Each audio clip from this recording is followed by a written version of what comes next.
When there is a multitude, that means there is a lot of people. When there is a multitude, do you hear voices or do you hear a voice? What would you say? Come on. When there is a multitude, do you hear voices or a voice? Voices, isn't it? But hang on. John the Beloved says, after these things I heard a voice, one voice, but coming from where? From a great multitude. What are you trying to tell us here, John the Beloved? When multitudes speak, there is voices, not one. He says, no, but I heard one. Whoa. Why one? Because he said, the angel took me to show me the bride of Christ, and he took me to heaven. Now we're talking about heaven. Chapter 18 talking about the desert, the harlot woman. Chapter 19 talking about heaven. 18 losing hope. 19 gaining hope. Gaining all hope.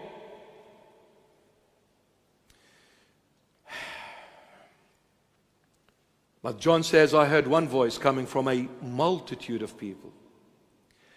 John the Beloved wants to tell us about the way of heaven and the way of earth. He's trying to teach us something. I'll give you an example. Let's say 1,000 people enter a church. They enter the church, 1,000 people. These 1,000 people, each one is unique. Each one has their own identity, their own DNA. Each one's fingerprint is different totally to the one sitting next to them.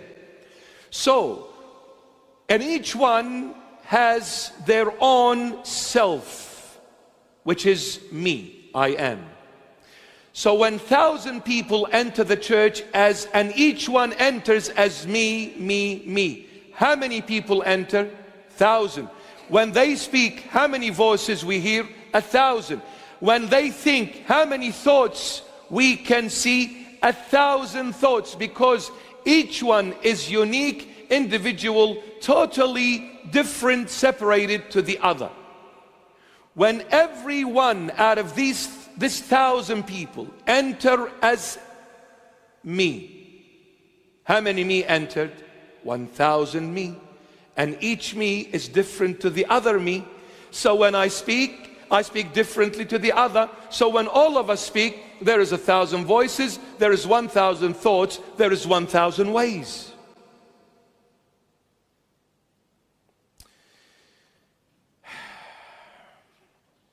Imagine this on the other hand.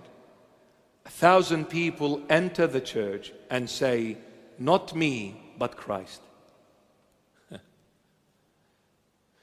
1,000 people enter and every single one of them says, not me, but Christ.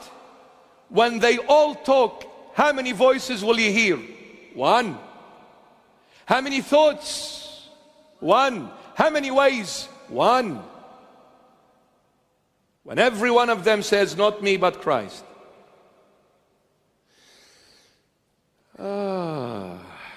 I think you're getting the drift now. So John the Beloved says, and after these things I heard a voice, one voice of a great multitude in heaven. He's trying to say to all of us, all those who are in heaven are all one Christ. That's why there was one voice. Because all who are in heaven, they all say, not me, but Christ. So if there is 1 trillion people in heaven, all of them said, not me, but Christ. That's why they are in heaven. Are you with me? So when that trillion, zillion number of people, all of them said, every single one of them said, not me, but Christ. When they all spoke, Christ spoke. And how many Christ is there? One. How many voices of Christ is there? One. How many ways of Christ is there? One. I am the way. The, not a way, the way. So to Christ there is only one way, one thought, one voice, one person. And after these things, I heard a loud voice coming from a multitude in heaven. Wow. He's showing us the way of heaven and the way of earth. All people of heaven, their thoughts, their words are not me but Christ. All they think of is Christ. All they talk about is Christ. That's why it's one voice. And Galatians 2:20, St. Paul puts it so beautifully. I have been crucified with Christ. It is no longer I who live, but Christ lives in me. It is no longer I who live, but it is Christ who lives in me. But how did I come up with this? Because I was crucified with Him. What is crucifixion? Dying with the Lord. What is death, biblically speaking? Self-denial. No longer me, it's the Lord. I no longer live for myself, I live for the Lord Jesus. This is heaven. I no longer live for myself, I live for the Lord Jesus. Now the question is, why do we have issues here on earth? Because everybody says me. If it wasn't for me, there wouldn't have been any issues.